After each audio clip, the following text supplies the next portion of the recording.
Hello everybody and welcome to Alternative Interactions. I'm Gary.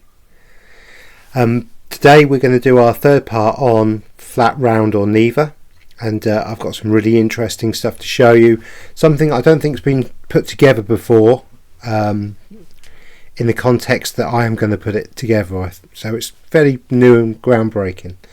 Now this is my second attempt. I actually did a full 45-minute presentation on Zoom, using Zoom as the recording method, and of course I got to see the PowerPoint. It all worked lovely, and when I downloaded the recording and looked at it back, the PowerPoint hadn't shown, even though I could clearly see. So Zoom, you are pants. So I'm a bit frustrated at that, because it was a very good presentation, minus any visuals, which is a shame. So there we go. So anyway, please like, share and subscribe. Thank you very much for the support I'm getting. I'm nearly at 1,000 currently, and followers, and I really do appreciate that. You're amazing. Thank you very much. And so without ado, I will try and do this presentation a second time, and hopefully it will come across well. So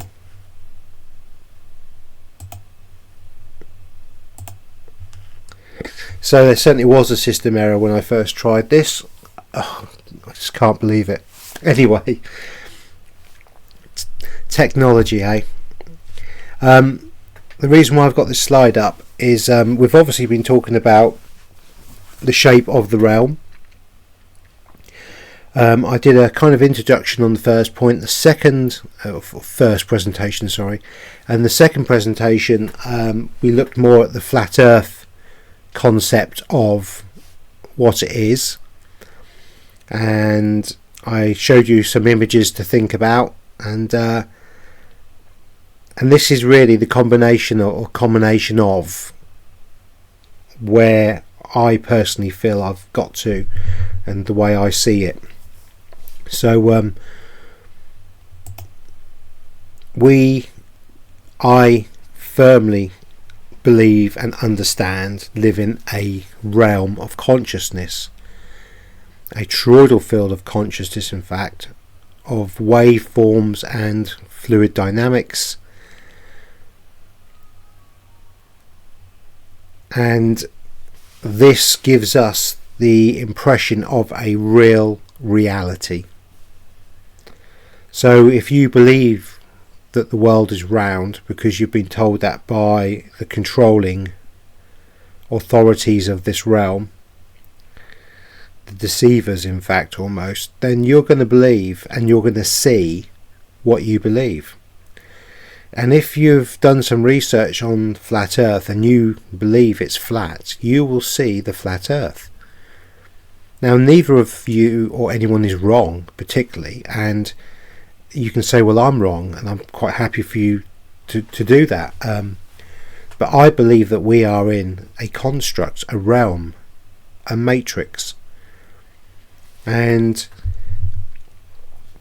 this is kind of my thoughts on the how it is so, the makeup, the bones and the meat behind it all. So this slide fundamentally shows three individuals with data streaming in the walls, on the floor, and we see this and perceive it via our interactions with electrons, protons, atoms, particle matter, for want of a better word, and we break this down, process it in our minds, and come up with a solid, real reality, just like the Matrix films in effect. But actually there's probably nothing there. So we need to go back to the beginnings really to understand this, and this is the double slit experiment, where in this case they're firing, you can see marbles, but it could be protons, it could be electrons, it's matter. and they're firing at two slits, and when observed, the two slits produce two lines. So this is just matter flying through the sky or through the air being pushed across, and we get two perfect lines, which is what we would expect to see in the observing of the experiment. But when they ran the experiment without looking at it, what they got through these two slits was a line in the centre and then lines coming off, which didn't make sense at all to them, because the atoms were creating a different pattern to the one that they had observed. So what they then did is they fired a single atom, proton, electron, whatever you want to call it, it makes no difference, but they fired a single one at a time and did the experiment again and got exactly the same result. They got this effect. So they weren't sure how the atom reacted, whether it went through this one, that one, or what. So they then kind of observed it without observing it, if that makes sense. And what they found was that the atom would go through both of them, neither of them at the same time, I know, but the atom could also be in two places at the same time and go through them both, or singly. And what happened was that the atom, or the electron, or the proton, whichever you want to call it, but I'm going to call it an atom for my sense of understanding, created a waveform. So not only did we have something moving forward, it actually interfered with itself and created a waveform of possibilities. So all these waves are the potential of the atom to be in any one single place, and that's why on the wall we got these lines. So if we looked at this would be one form of a 2D interpretation, and this is a secondary 2D interpretation. Both create the same effect, it's just that this way we can see the waveform, the interference pattern coming out from these two slits hitting the wall. I hope that makes sense. So fundamentally what blew the scientists' heads off were that particle matter is neither one thing or another and has the possibility to be anything at all. In other words, the perception of us creates what we expect to see, and the particle matter will recreate that and show that as a solid physical interpretation of us via us. I hope that kind of makes sense. You may have to listen and watch that again, and maybe watch the double slit experiment again. It is on my previous videos, I've got links to it, and it's certainly on my Telegram channel, Alternative Interactions, where you'll be able to watch it there. And it's the cartoon version of this, purely because we don't need to go any deeper than that. The cartoon shows exactly what's going on and talks about this in a very clear way.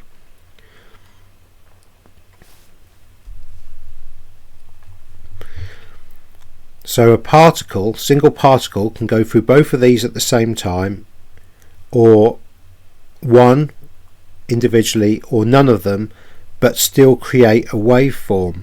So all possibilities are available at all times, and this is called quantum connection.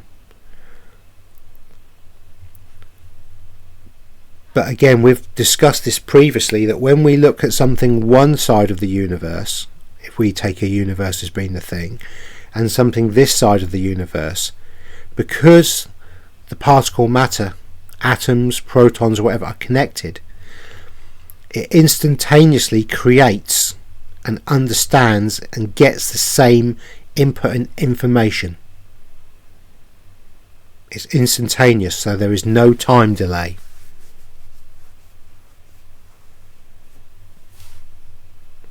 It's only when we observe the experiment that we get two clear lines on the wall, because that was the expected outcome and the logical outcome.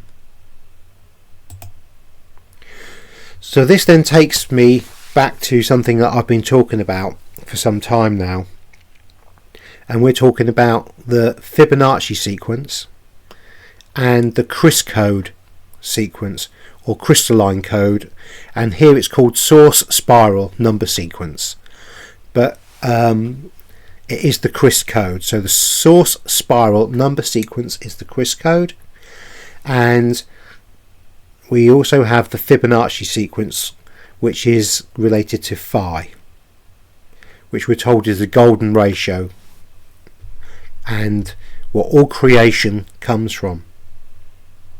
Now, I know from my experiments or from my knowledge of observation and learnings that the Fibonacci sequence actually is also the daisy of death and cannot sustain life, and is connected to Metatron's cube and much of the sacred geometry we believe is good, which gets shoved down as being the new age kind of wow stuff.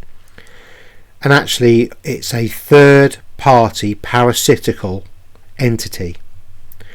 The true creational energy is this one, and it has positive and negative abilities and is self-growing, and it's part of the real true holography or makeup of the matrix. Now that sounds quite a statement.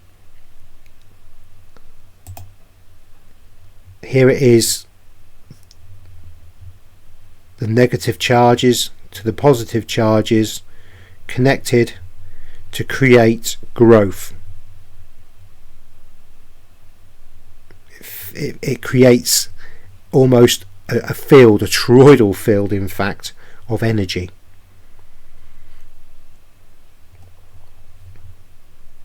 Something that the Fibonacci sequence cannot and does not do.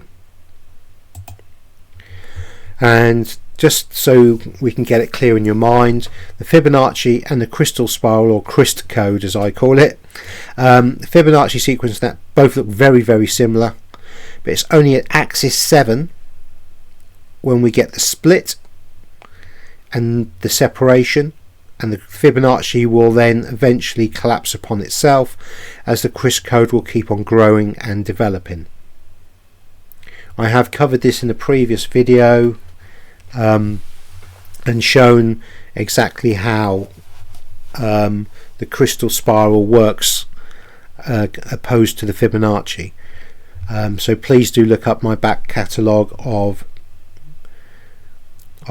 shows, and you will find this explanation within it, and it's also spoken about in a more complex way with Maten in the Platonic Planes second video that we did.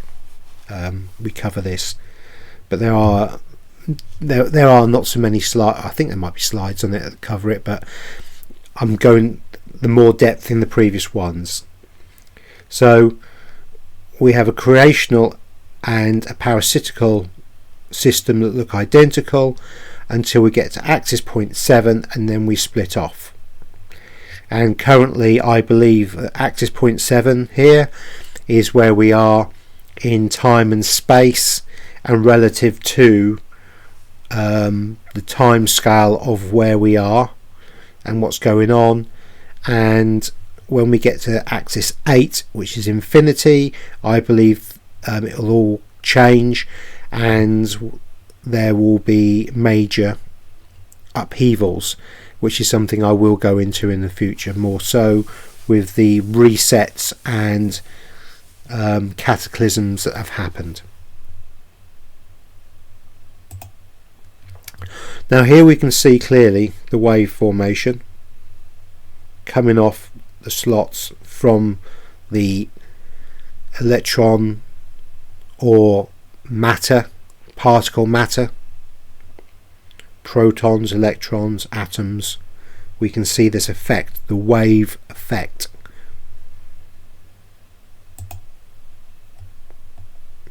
But what I want to show you is how this, which is the Fibonacci sequence, does not look like that wave formation, but the source spiral number sequence does, the Chris code does.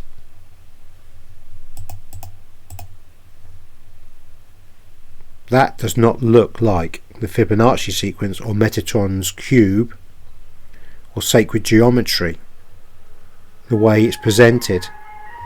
Oh, sorry about that. We have the ice cream van. It's a warm day in the UK and the man's trying to sell ice creams, so there we go.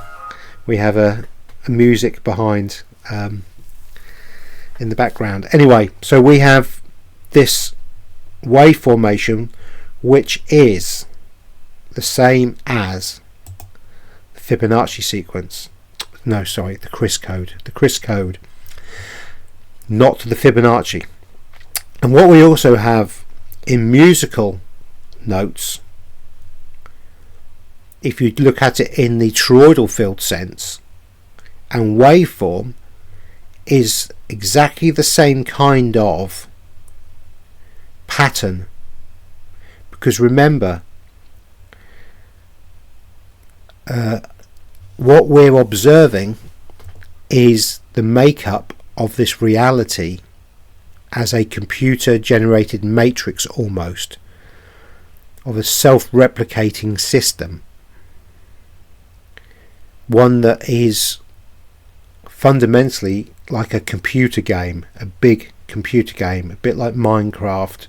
For those that have kids or grandchildren, you probably know Minecraft, where they can create their own world and reality.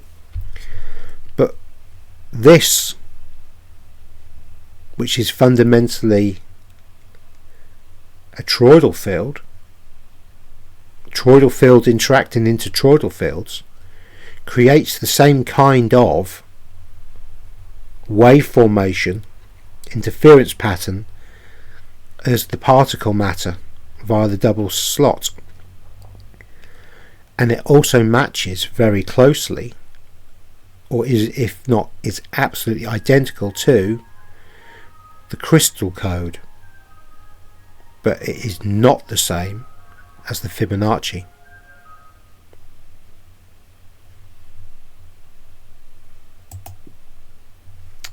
So we get this waveform pattern on the walls, which is another way of looking at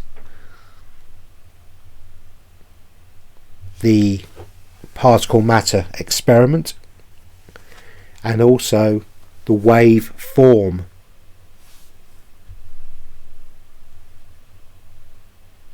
And the toroidal field will create the same effect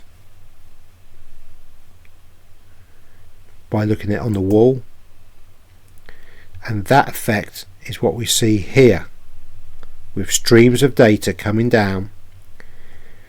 And it's only when we intercept or interpret the change in, or the perception of, the solid human, that changes from data or particle matter into a reality.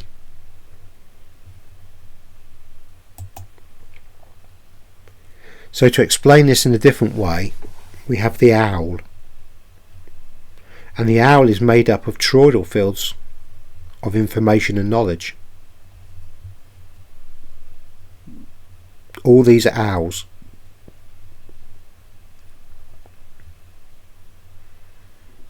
Or a magnet.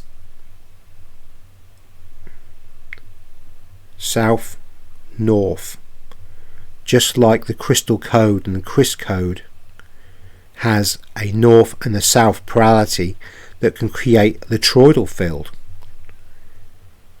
And so we could be seeing a toroidal field of matter, particle matter.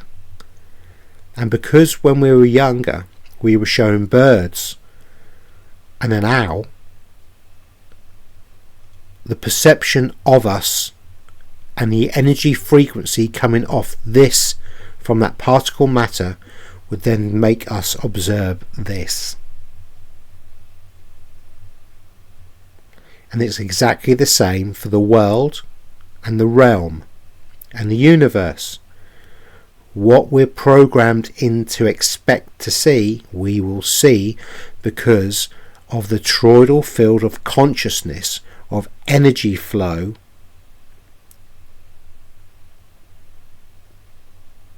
of that creational spiral.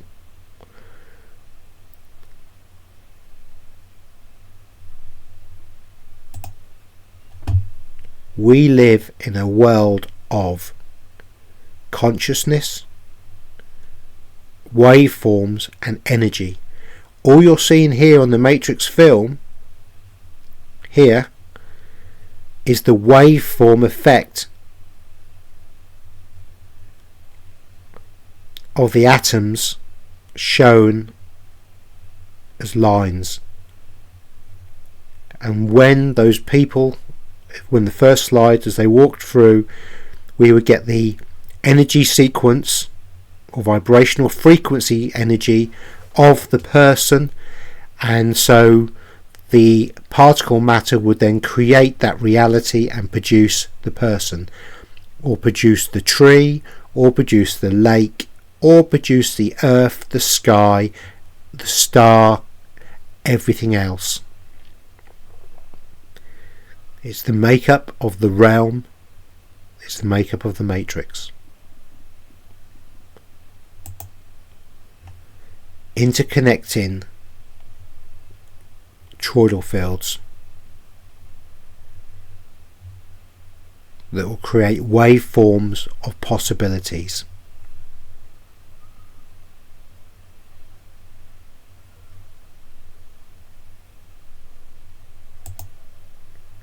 Now please ignore all this gumph around it. I just want to show you this again, where we potentially have a toroidal field of energy.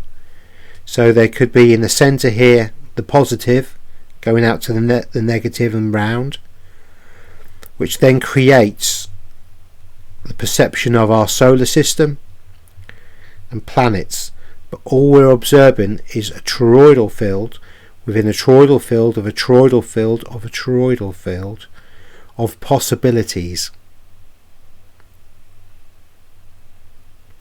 And when we are programmed to accept and understand what we see as being something, the electron, proton, atom, the matter will create that via the frequency and light and harmonics coming off that.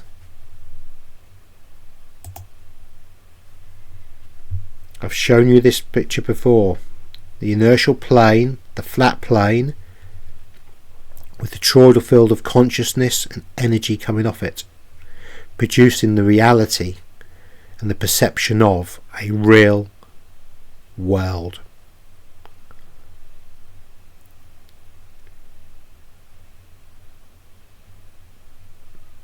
That's a lot to get your head round, I know. I am of the firm opinion that we are in a toroidal field of consciousness, and we are in the flat inert plane that sits in the center of that, with all the energy coming off. And we are toroidal fields of toroidal fields of toroidal fields of energy and consciousness that create up this amazing, beautiful realm we call Earth.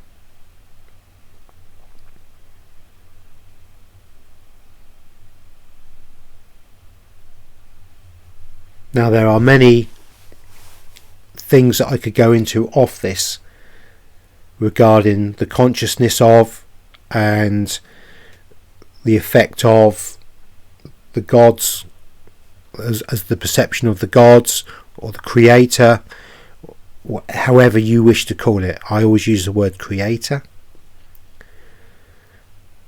But fundamentally we are a thought process within this. If you watch all my other videos, you'll now be hopefully begin to be able to put some of the pieces of the puzzle together to create more of a whole of the knowledge, of the understanding of what I was getting at previously.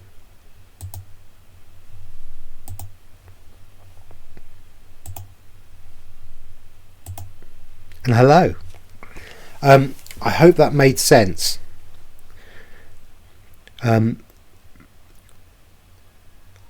the Fibonacci behind me, we can see a dome or toroidal field, and within that we have stars, trees, moon, all sorts. But on the outside, it's been drawn as being a mechanical concept. And I'm not saying it's right, and I'm not saying it's wrong, but I am of the firm opinion that we live in a matrix, a realm, a holographic simulation. I think there's a guy called Michael Talbot who wrote a book called The Holographic Universe. I obviously haven't read it because I don't read much, if anything at all, particularly not in book form.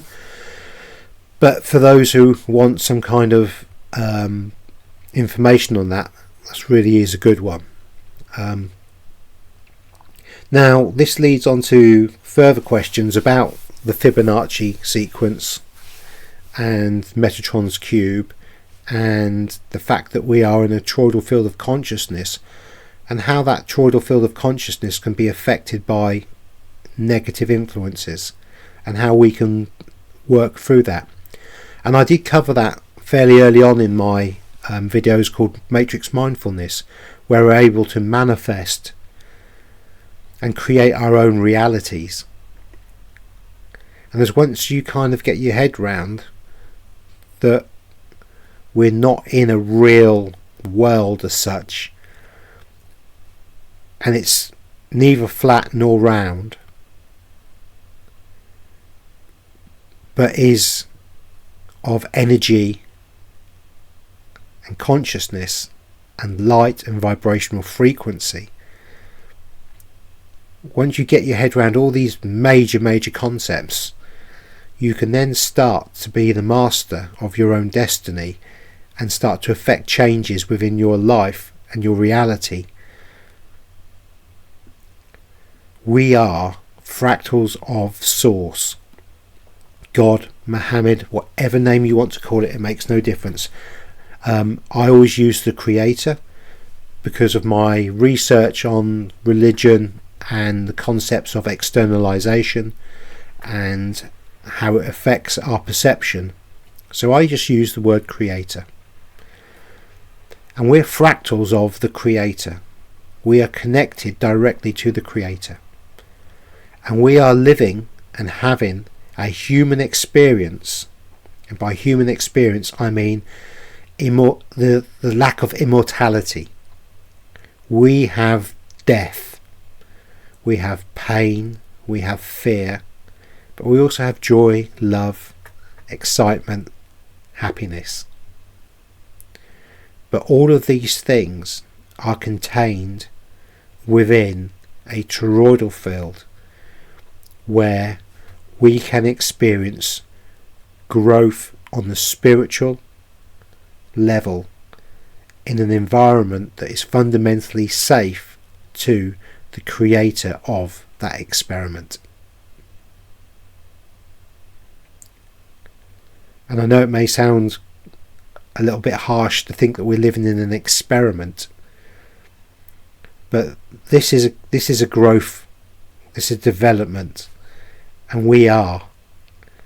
And as soon as you start getting your head round the nuts and bolts of what I believe is the real reality of our existence, then the game's on. and I will be talking about that in the next videos. Like I said, I'm doing quite a big presentation piece at the moment that I'm trying to get my head round, based on the god Janus. But like all things, I've got a slightly different twist to it. There's a lot of very, very good stuff out there, particularly Black Sheep Researcher, who's done some amazing work on Janus. And that was again one of the pieces of the puzzle that came together when I was watching Sheep Farm, one of my favourite podcaster YouTubers. They're not on YouTube that much because most of their stuff gets taken down, but they do podcasts, and I actually joined their website for a small amount of money, and the content and the access is quite phenomenal. It really is a different game, and it certainly will push the boundaries of your conception of this reality in this realm, as well as some of the amazing things that people have done and their experiences of. So I'm going to leave it there for now. But the conclusion to flat, round or neither is neither. And I hope you're able to understand the concepts that I'm talking about, and the huge link of understanding that the Chris code is a third party parasitical entity, just like the ones we live in under the current law and legal systems and everything else. Everything is a reflection of everything else. Remember that. Because the true nature of this realm is the crystal spiral, the Chris code. And that's what makes up this, because the wave forms of the particles in the matter that were shown in the double slit or slot experiment show this very clearly. So please like, share and subscribe, and I will put out additional content often, and little spoilers or pre-event stuff on my Telegram channel, almost like an inner circle. So please join Telegram and my Alternative Interactions channel there. It's free, and there's lots and lots of information, lots of links to all this kind of stuff that I'm talking about. So if you're interested, please do join. And with that, I'm going to say goodbye. Love, light and blessings, everybody. Bye.